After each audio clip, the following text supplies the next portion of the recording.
ರಾಜ್ಯದ ಸಾಮಾಜಿಕ ಹಾಗೂ ರಾಜಕೀಯ ವಲಯದಲ್ಲಿ ಭಾರಿ ಸಂಚಲನ ಮೂಡಿಸಿರುವ ಸಾಮಾಜಿಕ ಮತ್ತು ಶೈಕ್ಷಣಿಕ ಸಮೀಕ್ಷೆ ಸೋಮವಾರ ಅಂದ್ರೆ ಇಂದಿನಿಂದ ರಾಜ್ಯಾದ್ಯಂತ ಆರಂಭವಾಗಲಿದೆ. ಸುಮಾರು 1.75 ಲಕ್ಷ ಶಿಕ್ಷಕರು ಸಮೀಕ್ಷಕರಾಗಿ 2 ಕೋಟಿಗೂ ಹೆಚ್ಚು ಮನೆಗಳಿಗೆ ಭೇಟಿ ನೀಡಿ 7 ಕೋಟಿ ಜನರ ದತ್ತಾಂಶ ಸಂಗ್ರಹಿಸಲಿದ್ದಾರೆ.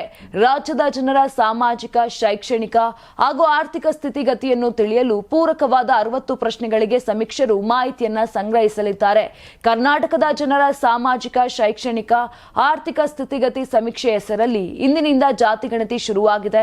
ಇನ್ನು ಶಿಕ್ಷಕರು, ಅಂಗನವಾಡಿ ಹಾಗೂ ಆಶಾ ಕಾರ್ಯಕರ್ತರು, ಕಂದಾಯ ಇಲಾಖೆ ಸಿಬ್ಬಂದಿಯನ್ನು ಇದಕ್ಕಾಗಿ ನಿಯೋಜನೆ ಮಾಡಲಾಗಿದೆ.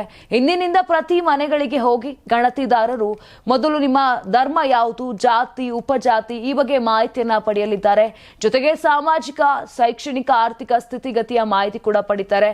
ಅವರವರ ಸ್ಥಿತಿಗತಿಗೆ ಅನುಗುಣವಾಗಿ ಸರ್ಕಾರದ ಯೋಜನೆಗಳನ್ನು ತಲುಪಿಸಲು ಈ ಗಣತಿ ಅನುಕೂಲ ಆಗಲಿದೆ. ಆದರೆ ಬೆಂಗಳೂರಲ್ಲಿ ಮಾತ್ರ ಇಂದಿನಿಂದ ಜಾತಿ ಗಣತಿ ಶುರುವಾಗುತ್ತಿಲ್ಲ.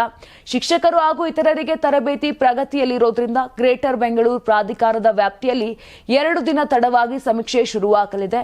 ಹಾಗಾಗಿ ಸಮೀಕ್ಷೆ ಮುಕ್ತಾಯದ ಅವಧಿ ಸಹ ಅಕ್ಟೋಬರ್ 7ರ ಬದಲಿಗೆ 1-2 ದಿನ ವಿಸ್ತರಣೆ ಕೂಡ ಆಗಲಿದೆ. ನಿಮ್ ಮಗು ಅಳ್ತಿದ್ಯಾ? ಹಾಗಾದ್ರೆ ನಿಮ್ ಮಗುವಿಗೆ ಜೀನಿ ಸರಿ ಇಟ್ಕೊಡಿ.